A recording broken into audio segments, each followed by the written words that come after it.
Have you ever wondered what it would be like to be trapped in a canyon with your arm between a rock and the canyon wall and realizing the only way out was to amputate your arm?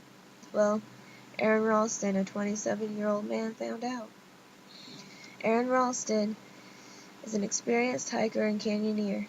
He's been all over the world, climbing mountains and hiking through canyons. He is also a very experienced skier.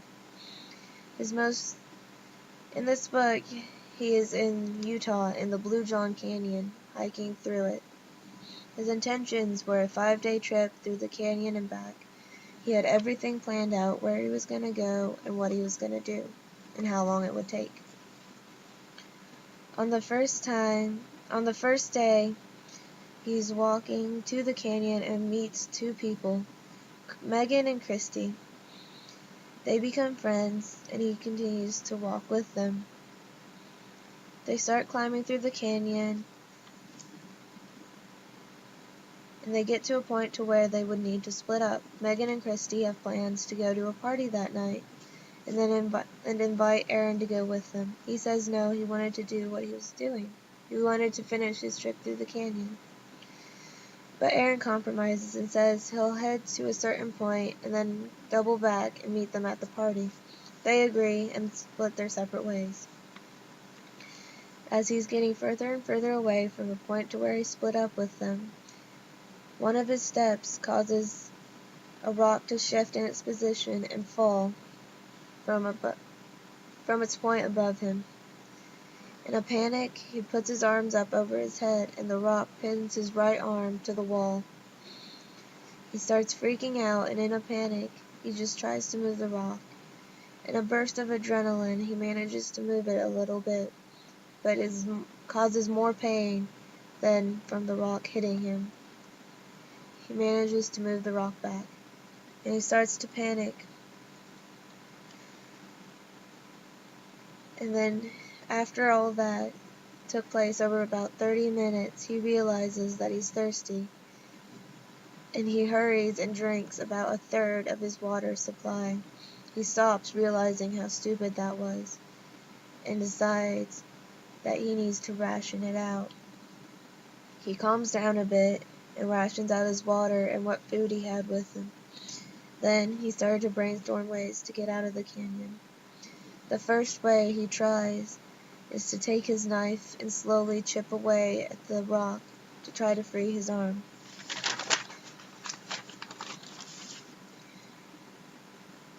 It has now come to the first night of his entrapment.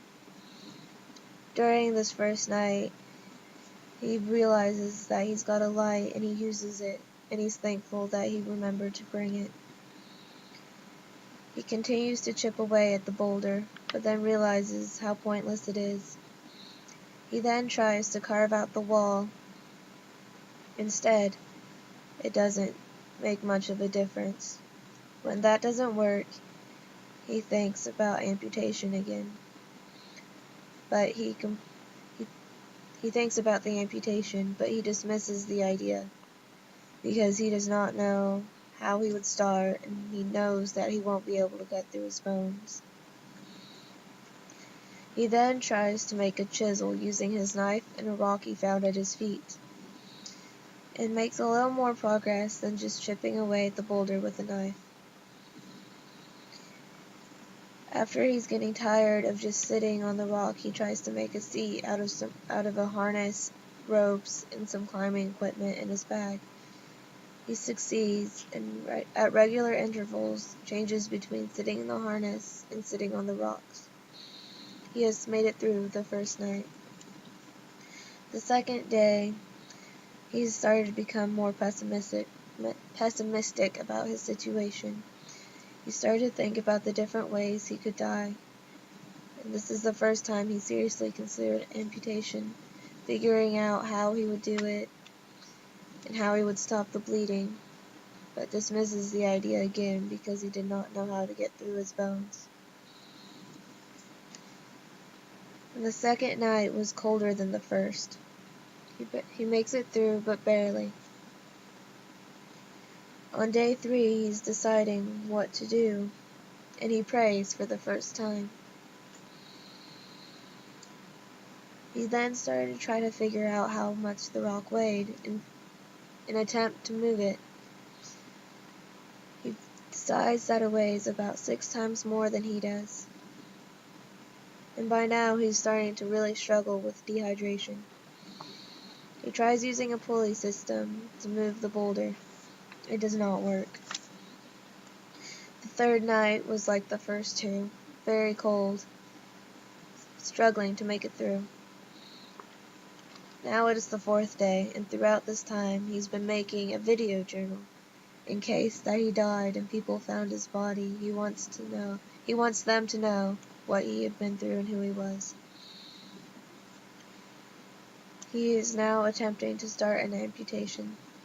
He makes a cut in his arm that reaches to his bones, and he touches the radius with his knife. He stops, realizing that again he cannot cut his bones. Around this time, his roommates are starting to wonder what had happened to him. And he had not showed up for work, so his boss had called his roommates, seeing what had happened. Nobody knew where he was. That fourth night for Aaron was also very difficult. It is now the fifth day, and Aaron begins to hallucinate about voices, and he starts seeing things and flashing back through his past adventures. On this day, Aaron's boss now calls his mother, because they have not seen Aaron or heard from him. They call her, hoping she knows where he is. She takes the news fairly calmly, and they plan out what they should do now. Then, after all that, his mother tries to get into his email. It takes a long time, but she manages to get in there and start emailing his friends and his contacts to find out where he's gone. The fifth night wasn't much different from the rest. It was getting harder and harder. It is now the sixth day, and through his video journal, he decides what to do with his possessions. He finally realizes that the only way to get out of there was to break his bones. He succeeds in breaking them, and then he takes his sharper knife, the one that had not been cutting at the rock, and uses it to cut through his muscles and tendons. At this point, the police have found his vehicle and informed his mother. They send out a rescue squad in a helicopter. Aaron has been wandering through the desert now, trying to find his vehicle. He finds a pond, fills up his bottles and other containers, while drinking a lot of it himself. He comes across a family of hikers, and he calls out for help. They stop and help him. The mother and the son run off to try to find help. Aaron and the father continue hiking. They find another man who is medically trained and help Aaron. And then they find the helicopter that has been sent for him. The helicopter takes him to a hospital, and they put him through several surgeries. He is finally reunited with his mother and friends. And after several surgeries, he meets with a mountain gear making company and a prosthetics company, and they make a prosthetic arm for him. One of a kind. And that is Aaron Ralston's story. I thought it was a very good book. Amazing how he was able to survive that ordeal.